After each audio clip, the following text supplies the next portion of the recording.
darts into the white position. We have bishop c7, rook takes, rook takes, rook takes, but rook f5. And the black king is in dire straits. This bishop is defending this diagonal, which allows the king to sit safely on the h2 square, whereas the rook, the queen, the bishop, and this bishop will hunt this king. This is Carlsen-esque. Carlsen, it took 4 games for the Bond to summon its mojo, but it's coming back, looking for defensive stuff.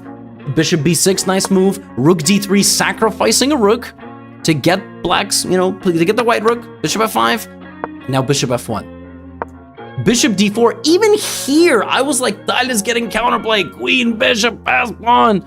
Carlsen bot went queen g5 and simply gave one more check to throw off the black king's equilibrium, put him on a dark square. Took. Carlsen's winning. And I was really, really impressed with the conversion.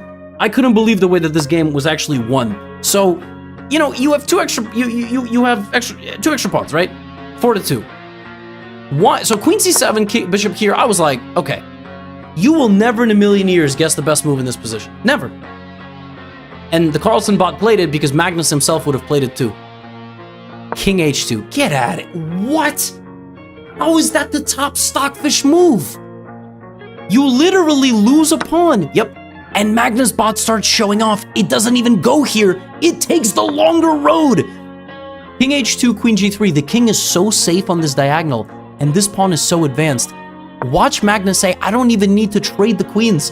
Queen g3 is winning again. He just wants to win the endgame purely with queens and bishops on the board, almost like a revenge for the queen and bishop endgame that was lost a couple of games ago, centralizing the queen, pushing the pawn, merciless, completely merciless. There is not a single check to disturb this king. Bishop e6, bishop e8 check, hunts the king out like this. He doesn't even... Bro, you can just take and play bishop c6. The pawn's hanging. If this, you bring the king and you play bishop b7, like it's over. What are you doing? He takes a pawn, and then here we end the game in style. We pin the bishop to the queen with a check, and then we make a queen, because when the queen takes, we take. If the bishop takes, we take. The only way is this. We go here, bam, bam, bam, bam. Magnus Carlsen, ladies and gentlemen, is not going to lose 3 games to the Talbot, but this game was really Magnesian style. Queen to d4, queen to d8, mate.